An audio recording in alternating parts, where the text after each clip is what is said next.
सरकार ने किया बड़ा ऐलान। आज विपक्ष ने आखिर किसे दिया मुंह तोड़ जवाब। और बिहार की राजनीति में क्या है उथल पुथल और कहां घटी है बड़ी घटना। क्या अभी आज दिन भर के भागदौड़ में ये सब कुछ नहीं जान पाए हैं?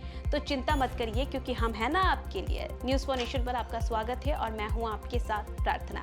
न्यूज़ फॉर नेशन पेश करता है दिन भर की 10 खबरें फटाफट अंदाज में। अगर आज दिन भर की भागदौड़ में आपसे कुछ छूट भी गया होगा तो चिंता मत करिए, क्योंकि हम अपने इस बुलेटिन में आपको उन सारी खबरों से रूबरू करवाएंगे। तो चलिए शुरुआत करते हैं पहली खबर के साथ। सावन की तीसरी सोमवारी पर लखीसराय के प्रसिद्ध अशोकधाम मंदिर में बड़ा हादसा हो गया।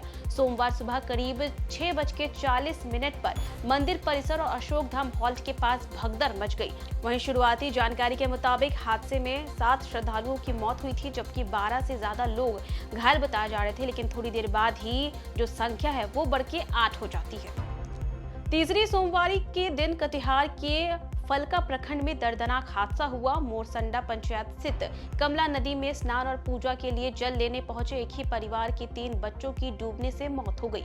बताया जा रहा है कि 5 बच्चे नदी में स्नान कर रहे थे और सभी के सभी जो है गहरे पानी में चले गए और हादसे के बाद इलाके में मातम पसरा हुआ है।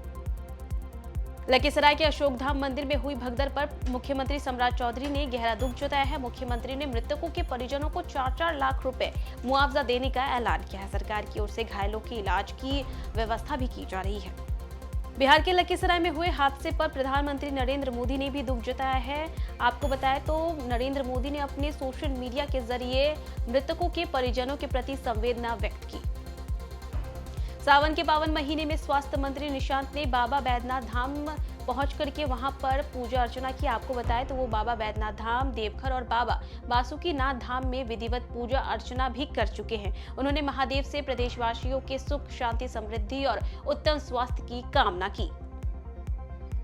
टीआरई 4 बीएसएससी और अन्य प्रतियोगी परीक्षाओं से जुड़ी मांगों को लेकर के 18 अगस्त को पटना के गर्दनीबाग धरना स्थल पर महा आंदोलन का ऐलान किया गया है। छात्र नेता दिलीप कुमार के नेतृत्व में आंदोलन और आमरण अनशन की बात कही गई है। अभ्यर्थी नियुक्ति और परीक्षाओं से जुड़ी मांगों को लेकर के सरकार के सामने अपनी आवाज बुलंद करेंगे।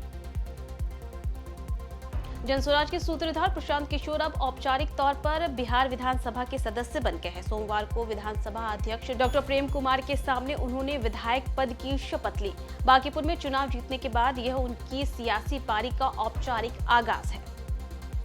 बांकीपुर से नवनिर्वाचित विधायक प्रशांत किशोर ने शपथ लेने के बाद विधानसभा की गरिमा और अपने राजनीतिक आदर्शों की बात कही। उन्होंने श्री कृष्ण बाबू, केदार पांडे, नीतीश कुमार, लालू प्रसाद यादव, सुशील कुमार मोदी और रामविलास पासवान जैसे नेताओं का जिक्र किया। प्रशांत किशोर ने कहा है कि वह इन नेताओं के आदर्शों से प्रेरणा लेकर के जनता के लिए काम करेंगे और कोशिश करेंगे कि जितना हो सके वो जनता को राहत पहुंचाए।